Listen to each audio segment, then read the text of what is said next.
today we have Dannielle Tegeder, she's just came in last night from New York. And she's going to talk a little bit about her work and kind of her trajectory, and then talk to you about this idea of professional practices, which some of us bristle around, and some of us are desperate for information on how one takes an art practice out into the world. She is from Peekskill, New York, born there, lives now in Brooklyn.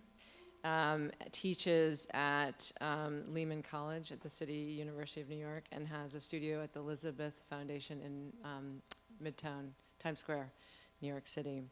She has a BFA from the University and SUNY Systems, State of New York, at Purchase, and an MFA from the Art Institute of Chicago in drawing and painting. I'm going to just quickly say that she has shown work nationally and internationally, and in museums, PS1 MOMA, New Museum of Contemporary Art, Brooklyn Art Museum, Museum of Contemporary Art in Chicago, and she has an upcoming solo exhibition in 2016 at Montclair Art Museum in New Jersey. And she's also received many, I mean, this woman has done so many residencies, like, done them all. Like, if I have to think about the grants that are available at Evergreen, minimal. If I have to think about what's available in Seattle, if you go to New York, you've got more. You've got a plethora. Dannielle has done most all of them, I think. So she's been to Yaddo. She's gotten the Pollock Krasner Foundation Smack Mellon Studio Program, Marie Walsh Sharp Studio Fellowship, and residence in Governor's Island, and the Lower Manhattan Cultural Council Swing Space Program. So I just want to briefly say that it's always refreshing to be with a fellow New Yorker. We're like yakking away in the car. She's going to be really direct. She's a great motivator and inspirational. And she's a really interesting, complex person in that she is extremely ambitious and focused, and yet she's also done things like was in the Peace Corps for a year in Ghana, went to India for a year by herself after getting her MFA, and traveled. And she has a wide range of knowledge as well as experience in the art world, but outside of the art world. So she's a very multifaceted and interesting person. Let's welcome Dannielle.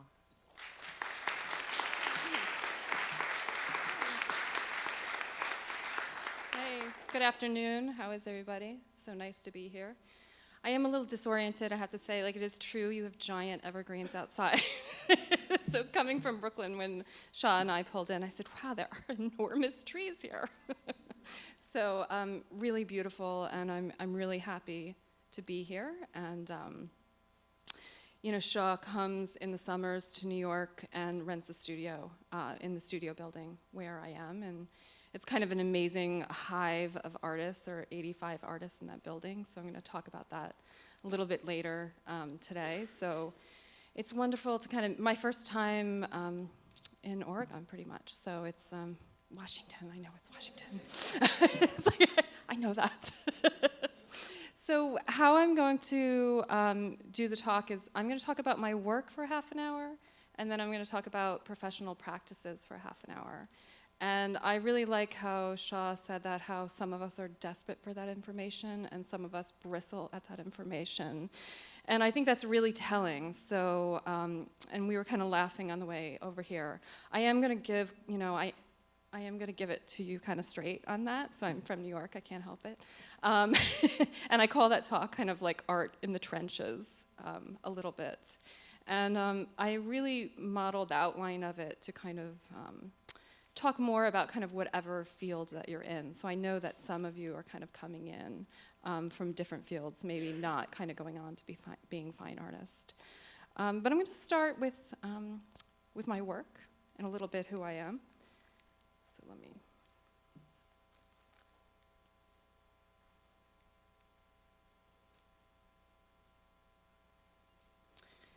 So, like Shaw said, I grew up in New York, and I grew up a little bit upstate, not too far, and I come from a family of steam fitters.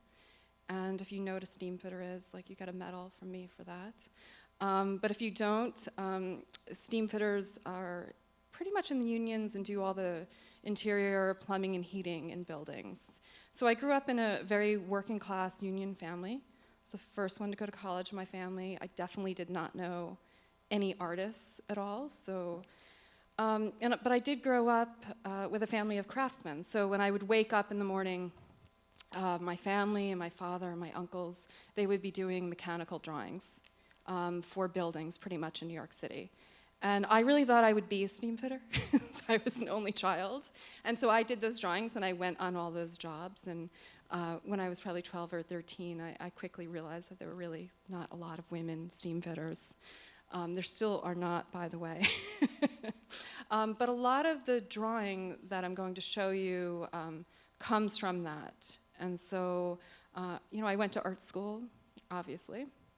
And it's definitely informed by art history and abstraction, and it's in that context as well. But I really do think like the very beginnings of my work come from really kind of learning to draw within my family. And I think I spent a lot of years kind of trying to escape that, and I didn't really talk about that. And when I was in graduate school, it was interesting, Ellen Gallagher, who some of you probably know her work, came to do a talk at the Art Institute of Chicago. And she really talked about that too, like how she was the first to go to college in her family. And it was really powerful for me. So, I kind of really try to be an open book when I go to universities and talk about my work and my life. And, art making, that gets very hard to kind of sometimes distinguish between both of them, if you will. So this is my studio. And as Shah said, it's in Times Square, which is, if you've been to New York, completely bizarre to have a studio. And it's a program called the Elizabeth Foundation.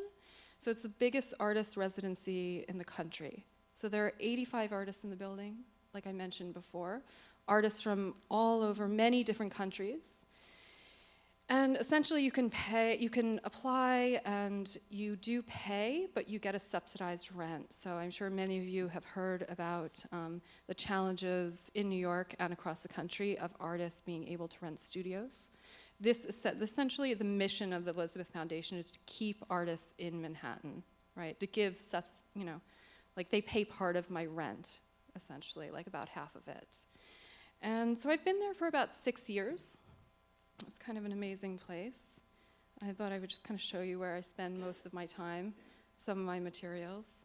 I also spend part of my week teaching at CUNY, and I have MFA students and undergraduate students, and I teach all levels of painting and drawing and contemporary theory and thesis and also professional practices. So I'm going to show you some of my inspirations.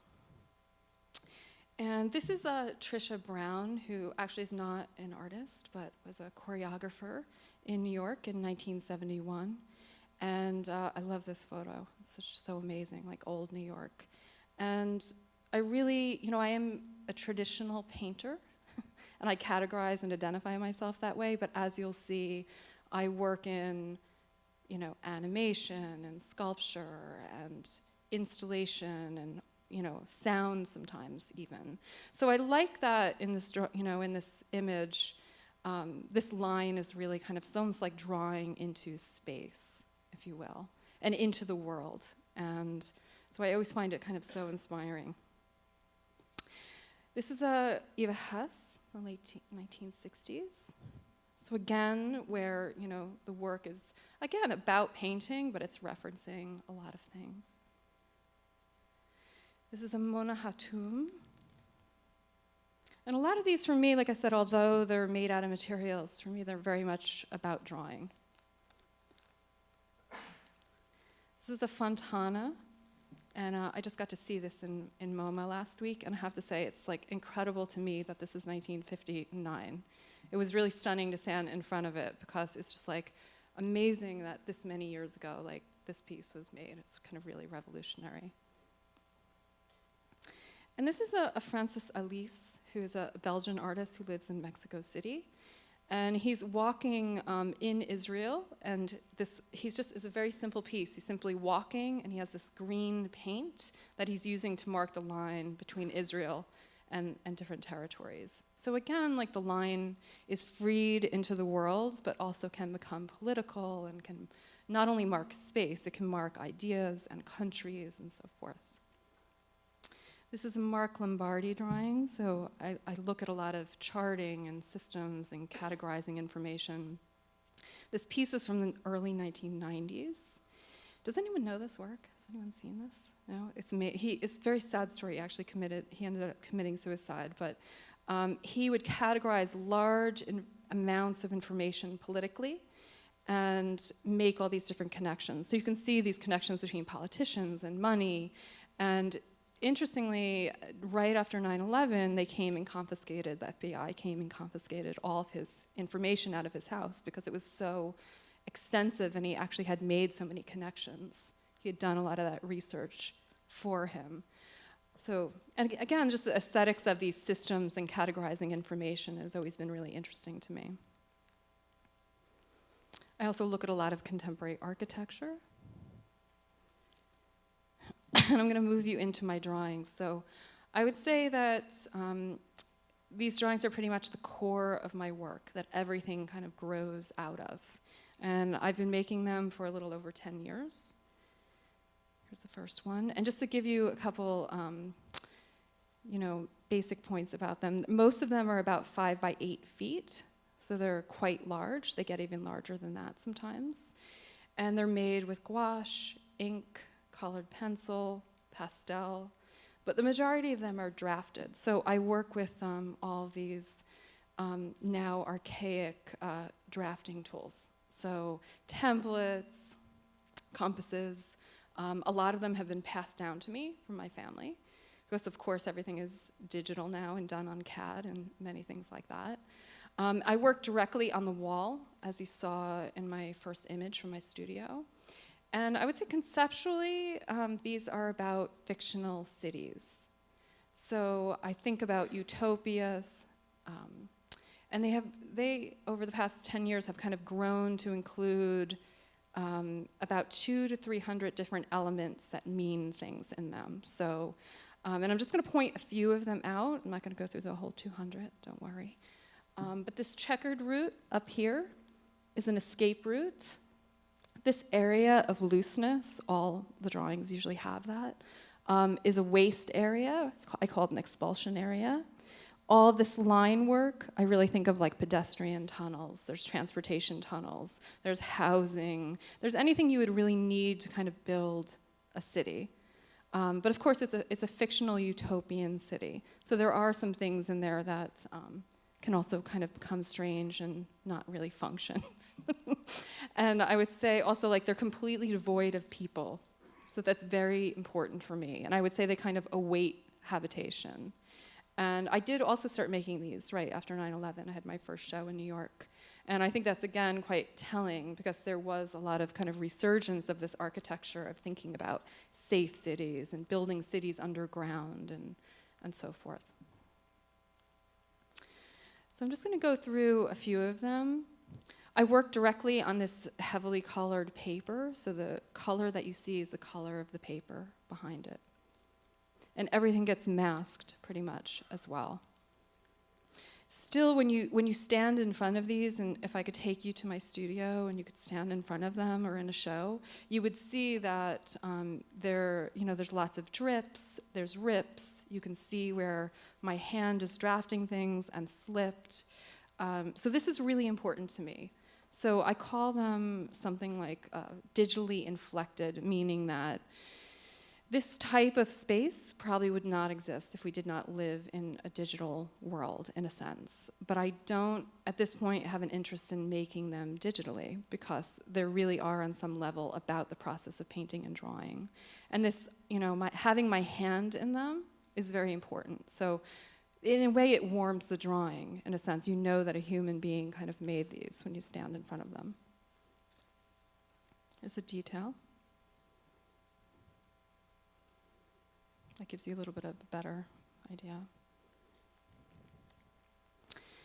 So I should also say that, like, you know, I name all of these elements, and there's a cosmology. I don't put that out physically with the work, but what I do is in the titles, I name everything. So the titles become almost like a legend for the work. And once you start becoming familiar with some of the elements, you can almost read them like a map, which in a way they are. And so I just want to show you my title. My galleries hate me. And when we used to use slides, this was really a problem. They used to be even longer than this. In the very beginning, I also write a lot of poetry, so I should also say that. So I'm very interested in writing, in poetry. The very beginning of this, the Bhaskara Patachi, what I did is I took all the cities in India and Iran, and basically I cut them apart, and then I recreate fictional cities' names. So, you know, I'm very interested in cities that, like, you know, all the things that like a really good urban planner or architect would not be interested in, like things that you cannot build, failed cities, changing borders, cities that merge with one another, and essentially like how we live in the world and how you know, cities and where we live are just constantly in flux with one another. So I have all these, you know, lists of fictional names that I work on alongside the drawings. And then, you know, essentially there's a list of the elements in them. And, you know, it acts like a legend. This is a really large drawing. So this one's about 9 feet or so. Some of them get a little bit larger. So I also make paintings. Sometimes I spend about half the year on painting and half the year on works on paper. And of course, they're very closely related, but they are a little bit different in that the paintings, I can focus a little bit more on color. And again, I want to say, like, I am a traditionally trained painter, so I'm very interested in color and color theory and so forth. There's less drafting in them. I work with a method where I'm painting on plastic, and then I kind of cut out shapes, I matte medium them onto the canvas, and then I rip the plastic off. So in a way, they almost look collaged and printed, you know. Another theme in my work is translation. So I'm always very interested in how do things translate. You know, how does a painting translate to sculpture? How does a drawing translate to sound, which I'll show you later. And also just like what remains in that translation and what you lose. And so this painting was translated into a sculpture. I don't call it a sculpture, by the way, although I just did. I call it really like a 3D painting. And this piece really sits in front of that painting. This is mahogany. It's about 9 feet long, and the rest is glass. So it sits very much in front of that painting, and the painting is hung very low. And so it almost reflects into that glass as you walk around it. So, you know, again, I'm very interested in architecture and space, and although I do make these traditional paintings and drawings, when I go to install them, many times I'm really thinking of the space that they go into. Do I hang it low? Do I hang it in a different way? Can this be in correspondence with what's in front of it? How does the viewer walk around the space? So this was a museum show that I had about 1.5 years ago that showed about 5 years of my work. It was at the Welland Museum, which is in upstate New York. It's a brand new museum at Hamilton College. And so I just wanted to show this because it also shows like this mobile in front of these drawings. And as you would walk through the show, you would make connections between the mobile and the drawings. And there were other connections as you walk through the exhibition as well.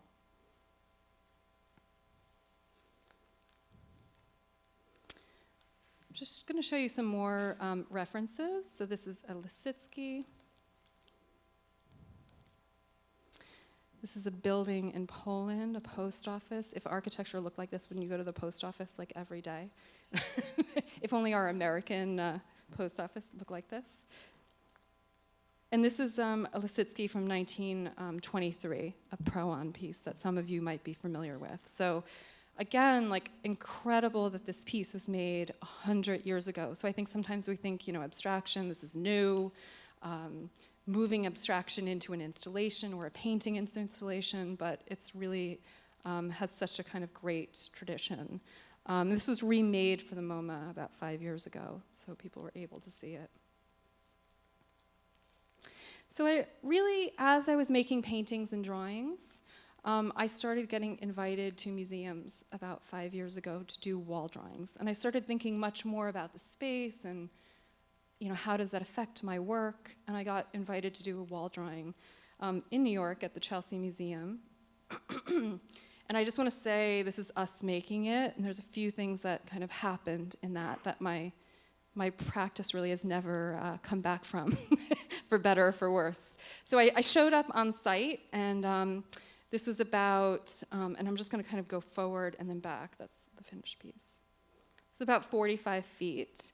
And on the floor plan, that column, that annoying column, I'm really good at reading floor plans, let me tell you. So it was not on there. So I showed up and I was like, what is this? There's a giant column in the middle of my wall, which of course was incredibly frustrating for me. And I had about a week to make a 40-foot wall drawing. And again, it became really a total game changer for me because it was the first time that I really incorporated the space into the work and started working on the wall. And the end piece was where, you know, you could actually enter the drawing for the first time. So a few things about this. You know, I have to work in a team when I go on site to make these. And I continue to do these. I've done about 4 of them this year across the country. So I usually am working with the community that I go into. Many times that is with students. I'll come on site for a week to 2 weeks. At Hamilton, I did a very big one. That was, I worked for 3 weeks with the students there. And I kind of train people, you know, there's a lot of drafting and taping and so forth. The other major element is the ephemeral element. That yes, this does get completely painted over when the show is done. I'd love to tell you that I'm one of those artists that completely embraces this, because there are many of these artists that do this, right? I have some mixed feelings about it. I would probably preserve it if I could. And I know at the Whitney and MoMA, when artists do wall drawings there, many times they build walls in front of them. So that's like my dream, right? However, it is kind of an interesting lesson or spiritual lesson in a way that they get painted over. And I have a deal usually with the museum or gallery, don't tell me when you're painting it over. And then it just kind of stays in my head that it's still there. But there are things that I get from doing this that I do not get from being in the studio making paintings or drawings. In that, like, I am out in the world on site, which is very exciting. Sometimes almost too exciting that, you know, you show up at a museum and you have a week to create an 80-foot drawing, and you have people there that you do not know, and there are politics in the museum. And you don't, sometimes I'm in different countries, I have to find materials. That's a very different thing than when you're in your studio and you have a very controlled space where you're alone and you go in and, you know, nothing can really throw you, if you will. So that has really, in a way, pushed my work, you know, and it's also been a very nice counterpart to being alone and solo in the studio. Because now I go into these places and I'm really working with people. It's almost like a play. There's almost always things that happen. You know, people fall in love and then they fight and then everyone's fine by the opening and then we can't get materials, or I show up and there's always something different about the space, by the way. This one is a Marcel Breuer building in New York. That vent was not on my on my floor plan. So, you know, there's nothing like always showing up and there's always something, you know, that it's time to incorporate it into the drawing. But that flexibility has been really interesting, and I think for me, kind of going back into the studio after making things like this, it's really kind of changed how I think about making work. This is a very large drawing, the one at the Welland that I was telling you about. It's about 85 feet. So it's huge. If you go on YouTube and you put in my last name, they have a time lapse of it being made for 3 weeks. And this was a Machado and Silvetti building, which are these Argentinian architects. And I was the first artist to come into that building. So it was really amazing because I really had a chance to talk with them and go through the building and think, like, where do I want to make this? And I chose this corner because the signature of this building, the four corners have these very long, thin windows. And that's where you see this light coming in. And it's in upstate New York, so it's very green, the way it is here. And that's the reason why this palette is also there. So I really think about bringing the outside in to my work many times. And I also think a lot about what's under these walls. So many times I ask for the seam fitting plans. I look at the wiring and the plumbing, and that really becomes, you know, for me, I don't have to function like a steam fitter or an architect, but it really becomes a inspiration point to kind of make these, you know, very large systems on top of the walls. So coming back into the studio after kind of working in the world and working in museums, I really also started to think about my work in translation. So there's a long-term project that I did called the Library of Abstract Sound. It was about 5 years, and this really, I just put in a Kandinsky to kind of show you. Obviously, also has quite a lineage of music and sound. This is the piece. There are 300 small drawings.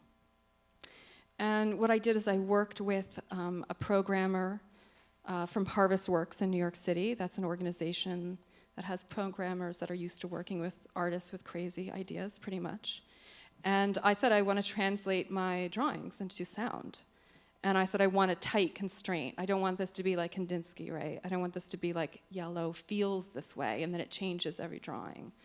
I said, you know, I want the angle to feel this way, the shapes, this sound. And so we worked over, you know, a period of a year. He built the program.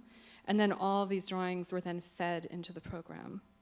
So this is it being installed. What you see here is an animation of it being played. And I'm going to just play one of them for you.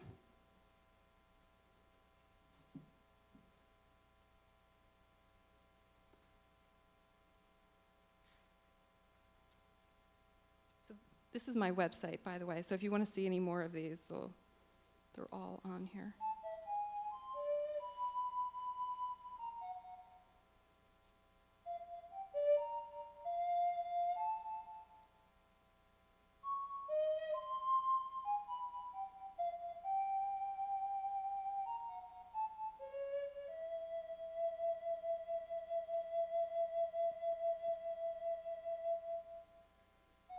They're all like a minute to 2 minutes.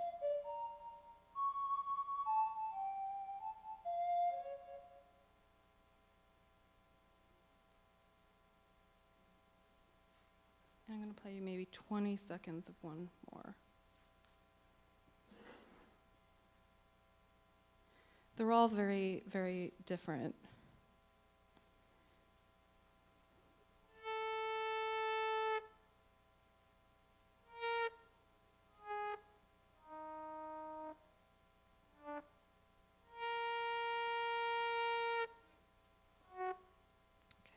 So I think that gives you a little bit of an idea. I also reversed this project. Is it all up? Yeah. Oh, hit play, right. It's always the simple things. Great. And so this was one of the drawings that you saw before, and I worked with 5 contemporary composers to create large-scale animations around the music. And so this was projected on the side of the museum. And so again, it connects into the wall drawings, how things connect with space. This was played at night, silently, so you would kind of drive on the street. It was very dark where it was. And these are also on my website, if you want to see them. Okay, so moving on to, this was a project that I did in Hartford last year at the Hartford Art School in Connecticut. And so I was a visiting artist for the year there, and I went a number of times. And I was having a show at the end of it in the gallery, and I decided I really wanted to work with the students, and I proposed doing an in-process wall drawing. And this is something that had been on my mind for a while. I'd been making these wall drawings, and I really thought, you know, the process is so interesting, right? Like it is almost like a play of working with people. But I had always completely I didn't want to expose that. So I decided to open it in process, essentially, and it went on over 6 weeks. This inspiration for this also came from, I spent a lot of time in Mexico City during the year. My husband is also an artist from Mexico City. We'll get into that later. And there's just an image of a stage, which again is something that I was thinking a lot about, that, you know, this kind of opens up in this way where something's about to happen. And so I just want to show you, this was like right before the opening, right? So this would have given me a heart attack like the year before, like if I had thought the show was going to open like this. But it would opened on purpose. And I worked with the students through the opening, and then I went up about 4 more times. And so every week or so, the drawing really changed as, you know, throughout the show. So it was really interesting because people would come in, and obviously there was a very big social element to it. You know, people would talk to us about the process. The times that I was in the gallery working, you know, they would come and visit. And then after 6 weeks, it was finally completed. And of course, it went down the week later. Which is, you know, I'm embracing it. So, but just to show you again, like how, you know, I worked with the different pieces of architecture, went onto the ceilings, around the walls, and so forth. This is another installation that I just did in Chicago a couple months ago. So, where I really feel like it's a deconstructed painting. So I would say the one that I just showed you, or the wall drawings, really come from the drawings.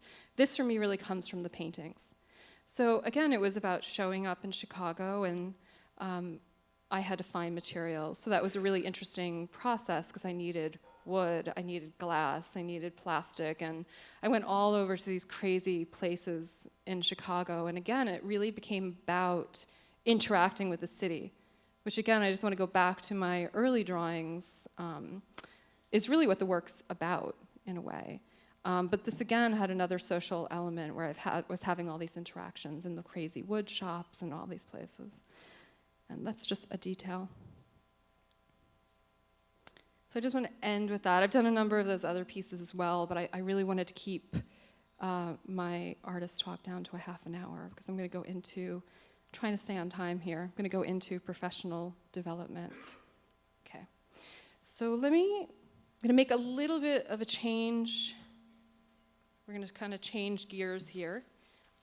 We do have a half an hour left with questions at the end, so if you have questions on my work, just kind of save them for that. And let's go on into professional development. And so, yes, going back to, I teach professional development, just to be open. I'm in support of it. I know that there's a huge backlash against this, and I guess that's an interesting question to begin with, is why is there a backlash against this? I think anytime we think about art making and money or something commercial in a sense, we bristle, and I bristle a little too. So I'm going to kind of just go through some things. I'm going to just talk about basically, you know, I could talk about this for 7 hours, literally. So there's so much I'm not going to be able to get to. So I'm just going to do some main points and some main tips and, you know, some ideas. But why do we bristle, right? Well, the myth of the artist. So I just want to, like, you know, ask you when we say, like, artist, you know, what are some of the words that come to your head? Can you call them out? Please don't be shy. Starving, perfect place to begin. Melancholy, starving, keep going. Great beginning. Suffering, absolutely. What? little known. Oh yes, completely unknown and in isolation. You guys are really good at this. Did I hear another one? Failure. Absolutely. So basically, when you think of being an artist, what comes to you is that you're starving, you're unstable, you're in failure, you're completely in isolation. You forgot that you're probably an alcoholic on top of that, and probably addicted to drugs. And there's probably even more really positive things that I can come up with. That is ingrained in you, by the way, through society intensely. So that when I can say to you artists, and that's what comes to your mind, that's what everything that you have to override, right? To kind of, now I just want to tell you that, oh, you forgot dead. You have to be dead. That's a big one. So on top of it, to get anywhere, right? So I want to say that, you know, I'm a living artist that makes a living a lot off my work and successfully shows and teaches, and I happen to know hundreds and hundreds of artists like me. So I always put that out, and it's always such a stunning, it was certainly stunning for me, you know, when I went to art school and I started meeting artists. We'd go to their studios and I be like, wow, I didn't know this could happen. So it can happen. But I want to preface that by saying that the art world is a professional world, like anywhere else. And there is certainly administration and social things and business things that go along with it. And I say this I just want to preface that again by saying this is no different than going into any other world, right? Like whether you're going into business or science or medicine, it's all the same. People are people. I know sometimes people think like, ooh, networking, gross. Like, I don't use the word networking, by the way. I use the word community building, and that's what it is. Like, you are coming into a community, and that's what you need to survive as an artist. So this is where I'm going to get like kind of like abrasive. So, so the first thing for those of you kind of coming up to graduation, I really say really start thinking now a lot about what's your post-graduation plan. Not like the 2 months before you go, like maybe the year to 2 years before you go, I think is a good time. And there's lots to do, right? So there are artist residencies, internships, travel, should you get an MFA or not? There's many, many things. I work with a lot of my students that we apply to 20 residencies, and for those of you who don't know a lot about artist residencies, I recommend looking at resarts.org online.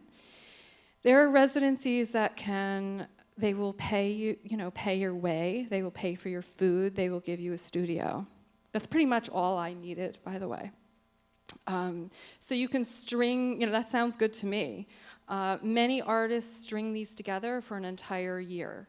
So for someone like me who is about to get out of school and go work at Starbucks or something, or waitress, which I also did, I should go through my list of horrible jobs for you.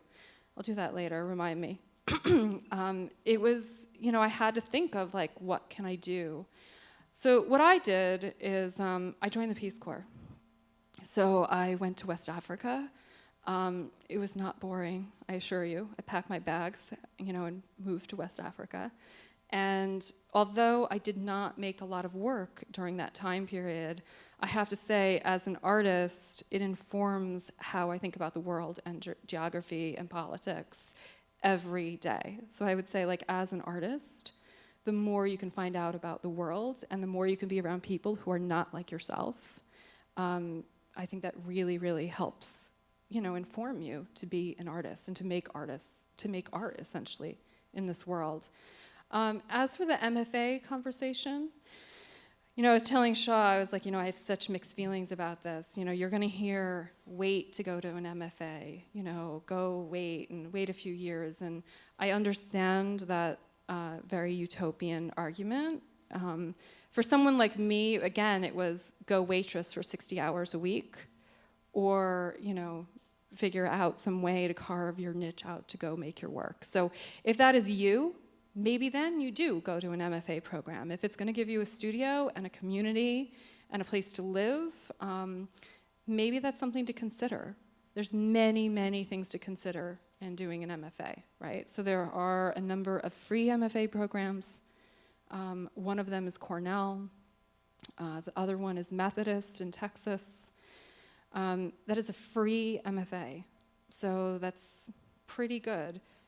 Sometimes free is not maybe the way to go. So the other thing to consider is, where do you want to be? What kind of artist do you want to be? There's lots and lots of different art worlds, and many of them don't even touch one another. And you might not know yet where you want to be.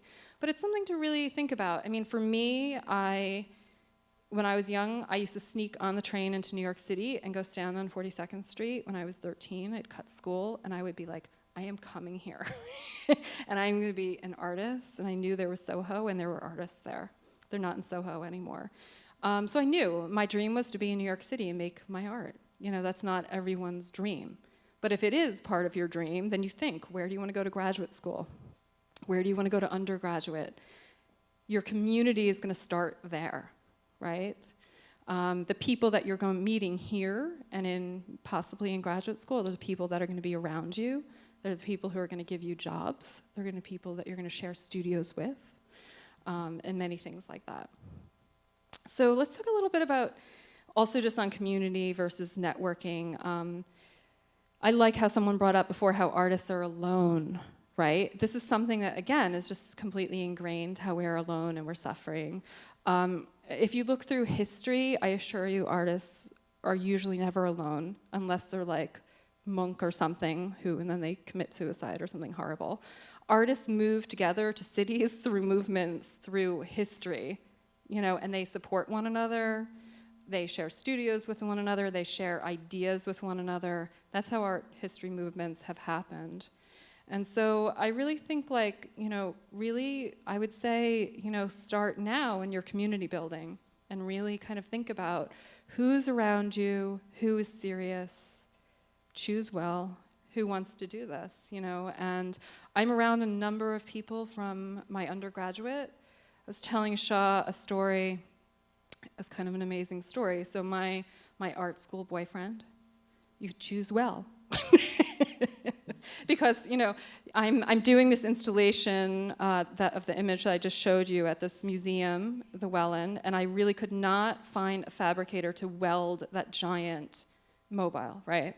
I couldn't do it in my studio, and I couldn't get a fabricator I couldn't find one. So I put it out on Facebook, and so sure enough, my art school boyfriend, who I hadn't seen in 20 years, writes me, and he said, actually, I'm a fabricator.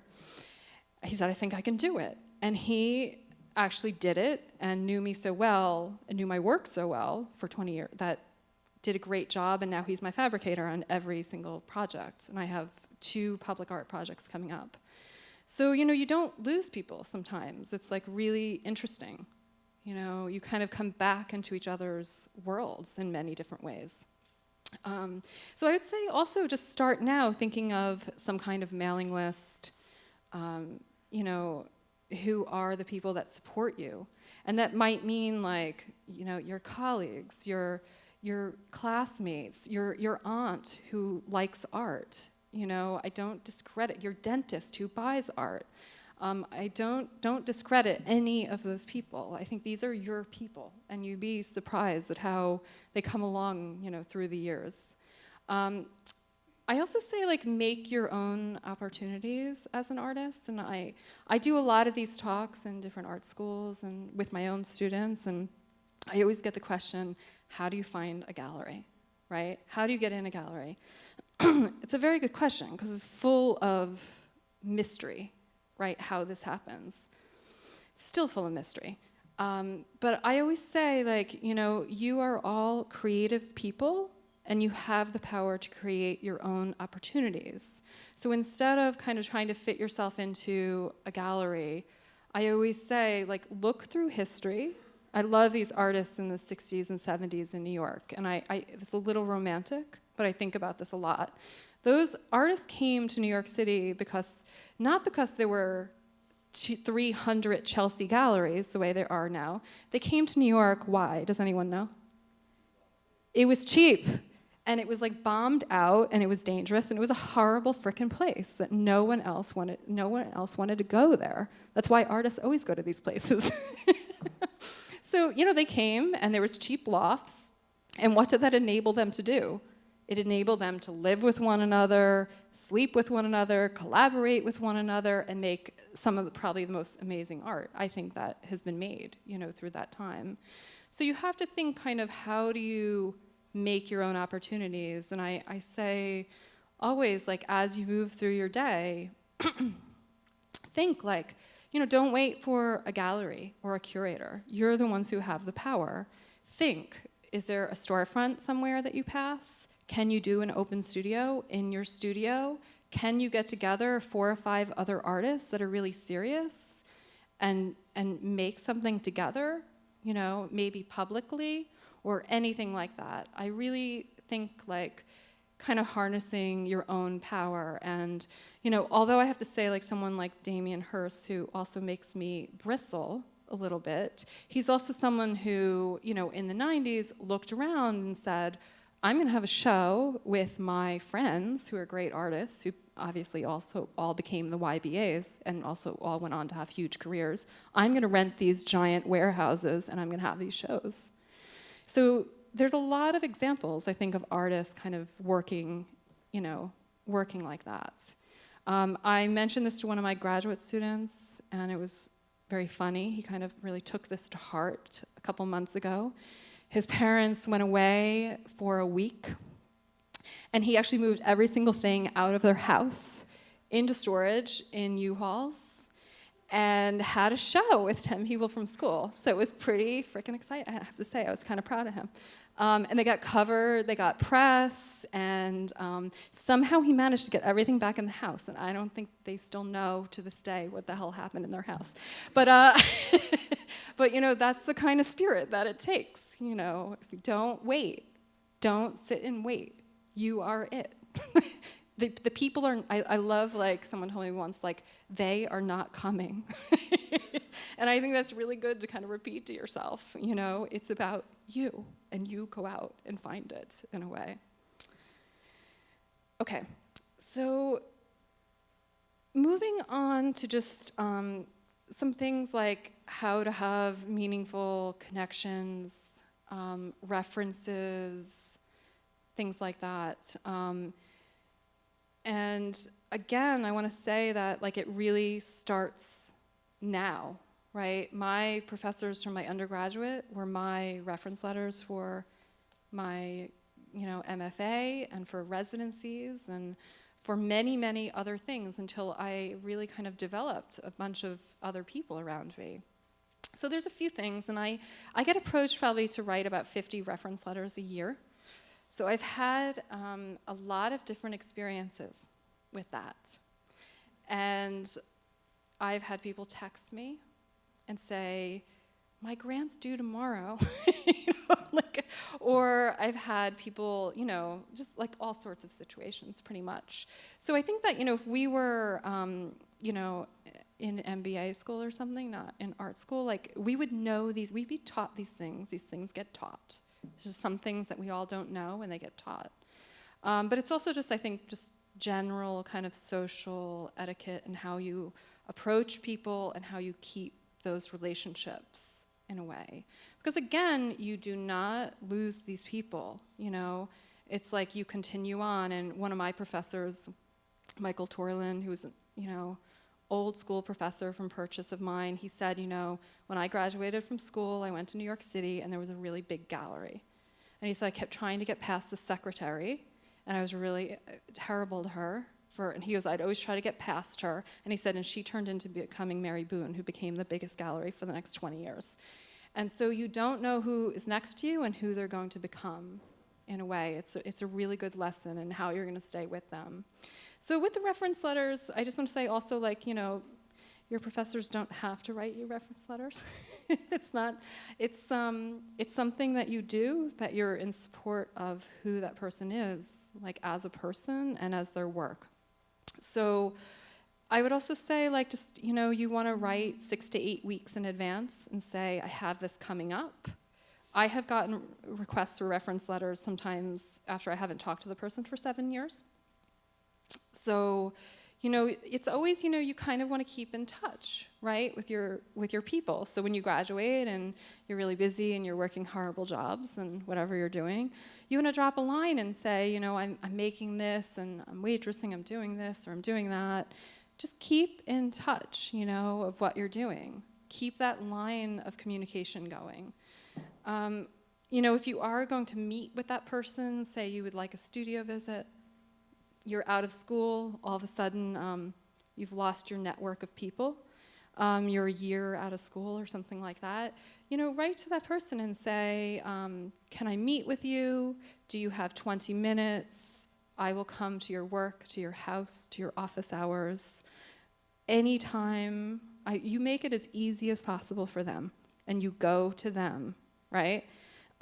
Then I would thank them minimally twice, in person and in writing, as you follow up. You're very grateful. They do not have to do this.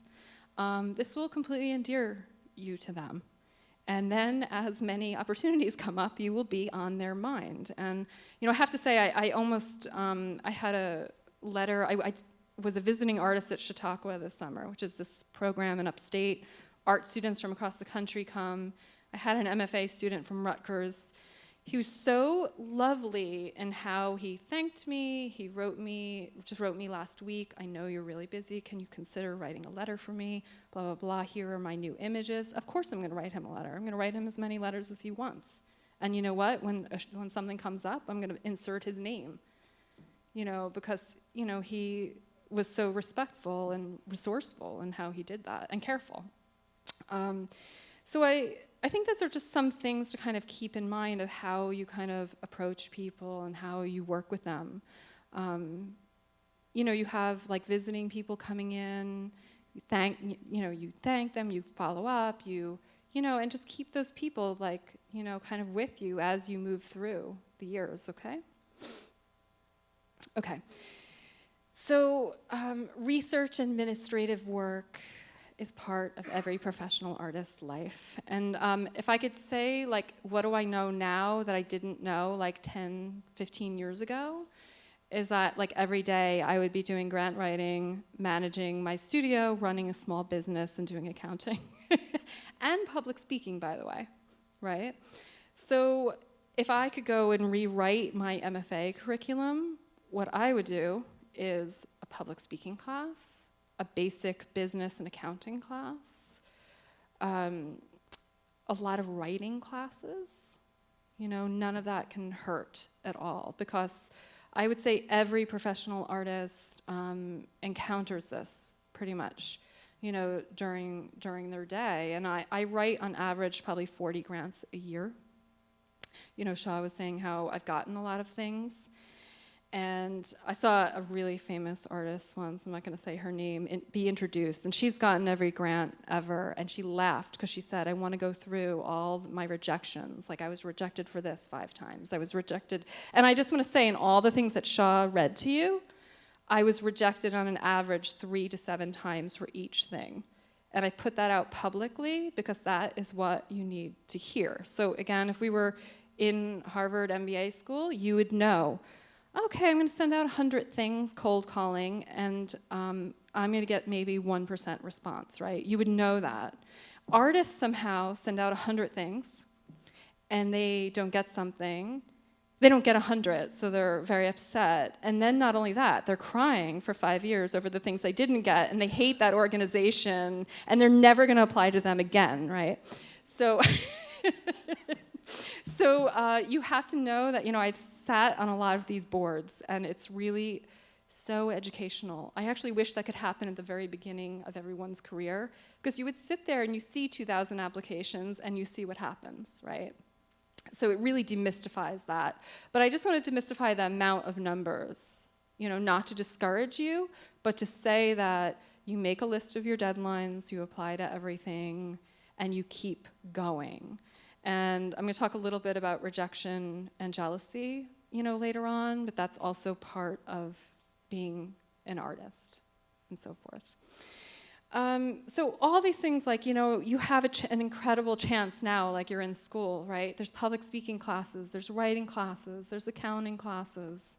Maybe consider taking some of those if you don't already. I also want to say, like, sometimes artists think that they have to do all these things themselves, right? That maybe you're not an amazing writer, right? That's fine. You know what that means? When you have a grant or your artist statement, you trade one of your works. You go find the art history people, and then you say, look, you know how to write and I know how to paint. So I'm gonna give you a small drawing if you help me write this. And I think all that skill sharing or even hiring, if you need to, is essential sometimes, right? I go to a professional accountant for artists. Thank God I do. I pay him a lot of money, but it's really important. I could never do that myself. You know, so it's like sometimes you have to kind of outsource that way. Okay, so let's talk about just balancing family relationships and art making. This is something that never ever gets talked about, and Sean and I were kind of cracking up about in the car, is choose really well. And we were laughing, and I'm just gonna say it out loud, like, choose well who you sleep with too, like, choose well. You know, it's like, this is going to affect your life. And if you are choosing people that are not supportive of you being an artist, or, you know, you're gonna have a different lifestyle or many other things, it really affects like who you are. You know, I am married to another artist. I have a 6-year-old daughter. I would, in a way, if I could show like just a page of our family calendar for the month, you might laugh, because we're both having shows in a lot of different places. We take our daughter everywhere, to every single show. We were just in Santiago last week, now we're here. She's with us on every single trip. We pass her back and forth. And that has really worked, you know, in a lot of ways. I don't think I could do this maybe with a typical person, because I live kind of a crazy life. And it's a life that I want, and it's an interesting life, but it certainly does not fit into a 9-to-5 Monday through Friday schedule, that's for sure. So let's talk a little bit about jobs, and this might be where I talk about some of my horrible jobs. You know, I've done everything: waitressing, cocktail waitressing.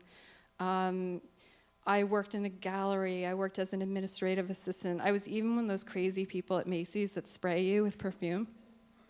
I'm still traumatized about that, and I'm still really nice when I go to Macy's, because I think to myself, these people are probably in the arts. So, you know, you do what you need to do to make money, and that's what I did. I will say, though, that sometimes it's helpful if you can choose a job that kind of gets you inside the door. And, you know, I worked in a gallery in New York for a long time. I was what they call a gallerina. Are you familiar with the gallerino terms? So you're like the girl that sits at the desk, or the boy that sits at the desk, and you're supposed to be really bitchy or something. I think this happens in the movies. And so I have to say, though, it's really funny, like, 2 of those collectors from 25 years ago bought my work last year. And I know that because I used to come into the gallery, and I worked at Knoedler Gallery, big, oldest gallery in New York, which actually recently closed because of fraud. But these people would come in, and I would talk to them, because I talk to everybody. And that proved to be very helpful, because these people remembered me years later and saw my work. And so you never know. And I think just kind of being, you know, sometimes someone's studio assistant or teaching or somewhere around other artists is really helpful. You have to balance that with, okay, maybe if I do, you know, do a job like, maybe you can do accounting or whatever you can do, or cocktail waitressing or whatever, and you can make a lot of money in 2 days, and then it frees up 4 days. Maybe that's something also to consider. You know, there's no perfect equation on this, but I did hear Jerry Salt's art critic say one time, and I think he's right, the key is to get 3 to 4 days of art making in a row.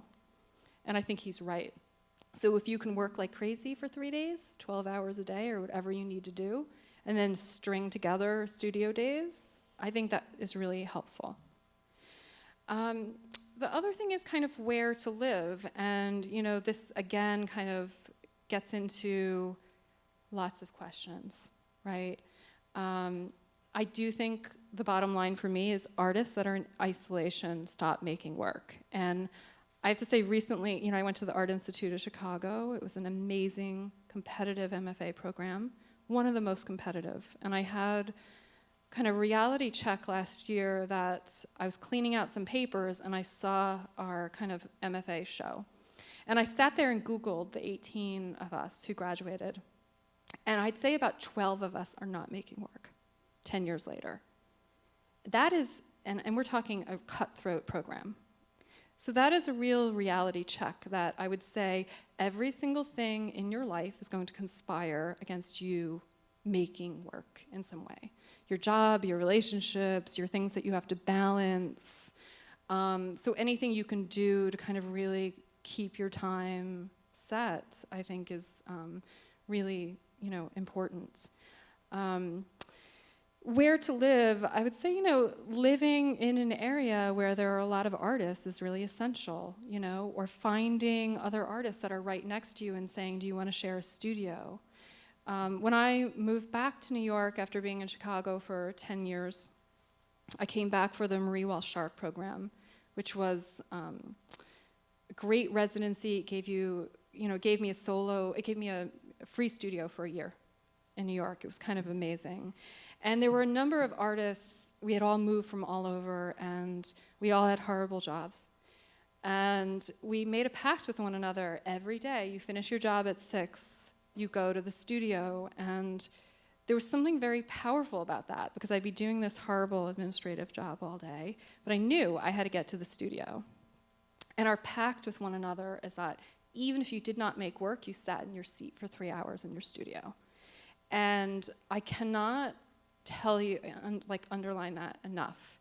Your body is like body memory or something. Like just having that group of artists there that I knew were there who were also working crazy jobs, that we were all going to be there together making crazy things in the middle of the night, got me there. Those artists now are like Sarah Oppenheimer, who's just nominated for the MacArthur, Julia Kunin, who's a huge artist, also shows in one of the biggest galleries in New York. I mean, I can go through everyone that was on that floor went on to really amazing careers. And there was something really to learn from that, is that I think if I was alone, I don't think I would have continued, quite honestly. There's a few other things with that. I also worked in my studio. I had an artist's studio loft in Chicago, and I would say that can also be a little confusing. Sometimes sometimes it's great to have a studio outside of your house, and sometimes it's great to have it in your house. But along with some of those same tricks is that I basically realized I was wasting all my time, on the internet or whatever, what I was doing. So I made a pact with myself. I would get up. I put a line down the middle of my loft. I still do this. And I decided that I was going to, that was when I stepped over that line, I was going to work. Don't laugh at me. So I'd get up in the morning, I put lipstick on. That was my thing, right? I got my lipstick on, I got my coffee, and I'm going to work. So I'd step over the line.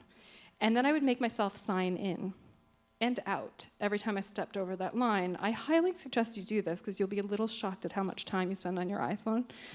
Every time maybe you go onto your phone or something like that. And that, I tracked my time, and I realized I was wasting most of it. So I still do that. When I need to focus in my studio, I sign into my studio. Like I'm signing into a factory or something. And that just kind of keeps me focused, that I'm there to work in a way. And some of you who are probably going to go on to having living in studio situations together, you almost in a way, as an artist, have to develop these tricks for yourself, to kind of keep things moving along. So just in conclusion, I just want to say, I don't have time to go into all the things for you to apply for, but I am going to send Shaw, I have an artist survival packet that has a lot of links that I'm going to send to her. But I will say, you apply for everything, right? I think it's, really do your research and think about what to apply for. I just want to mention the organization Creative Capital, which is really doing an amazing job of doing these webinars, where you can kind of take a class or a webinar for a night. They talk a lot about things that I'm talking about, like different professional development things. I just want to also say, like, you know, the dealing with rejection and jealousy in conclusion. I just want to take you back to when I had my loft in Chicago and I was signing into my studio, and I will say that I was not showing at that time. And I'm going to end with a story. Two of my closest friends got famous the same week. One was picked up by Deitch and another was picked up by another huge gallery, and I was showing at like the cafe down the street. And it was a very interesting, I decided that I was going to kind of put, instead of being very jealous, which I have to say I was, I put away all my paintings and I decided I'm going to apply for things. I'm going to try to get out of here. You know, I'm going to try to like get my work out. And I applied to about 85 things. And I just, you know, and I had a list on my refrigerator, and I just want to paint the picture for you of, it's February in Chicago. This is a great thing for an artist to go through. I don't know if you've ever been in Chicago in the winter. It's like 70 below zero. It's like sleet, sideways. The inside of your nose freezes because it's freezing. And I would come home from my horrible waitressing job, and I would get to the mailbox, and I lived in really a hard area of Chicago. And I'd get there, and I would not have one rejection letter. I would have like 6. It was a great lesson for me that to keep going, right? It completely demystified, like, oh, I got one rejection, I'm going to be sad about it for 2 months. No, I went through my whole list. I got almost nothing on my list. And at this point, I was pretty despondent. And I have to say, I got down to the last 3 things. And the Marie Walsh Sharp Foundation was on that list. That was the most competitive thing on my list. 10 artists in the country get that over 1,700 entries. And they called me and they said, congratulations, you got it. And I knew that was my ticket to come back to New York. So I packed everything up, came back to New York. And I remember like hanging up my half-finished work. My neighbor came over. And she said, you know, some curators are coming by. We're going to have a little party, but we know you just got here. You don't have to open your door. And I was like thinking, oh my God, I just gave up my whole life. I'm going to open my door. So I opened up my door, and the curator at the new museum came, and she said, oh, I'm doing a show on architecture, and I love your work, and I'm going to put you in it. My very first day, and it's never been this easy since, by the way. But but my very first day in New York, I got into a show at the new museum, and it was like confirmation on, like, keep going, right? Don't think about any of those rejections, keep going. I have to say, I also use something on jealousy, and there's always going to be people in the art world or whatever world you're in who are getting things that you want that you are not getting. And you know what? And I still do this. If something happens, then I say to myself, okay, what am I going to do to counteract that? And I do an action.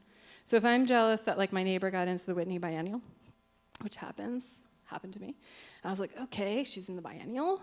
I'm like, okay, I'm going to send out 5 emails to curators, send 2 catalogs out, and apply to a residency. I feel a little bit better. So in a way, it's kind of taking something that's really negative and really changing it into an action and into a positive. I still do this 20 years later. I mean, it's not, these things don't change. The equation's changed. I've had a lot of shows and gotten a lot of things, but it does not change. You just keep going. And of course, you still don't get certain things and you get others. You know, that's how it goes. So I put in a list of some other things, of other options or jobs for people. And of course, like not, you know, there's a lot of different, you know, you can be a grant writer, designer, art, teaching. I know 3 speech therapists, by the way, and 3 accountants that are artists. Why? Those people can work 3 days and make a lot of money, and then have those 4 days. So I kind of inserted those because they're a little out of the realm of art making, but something to kind of think about of how you're going to sustain yourself, right? So, yeah. Thank you very much.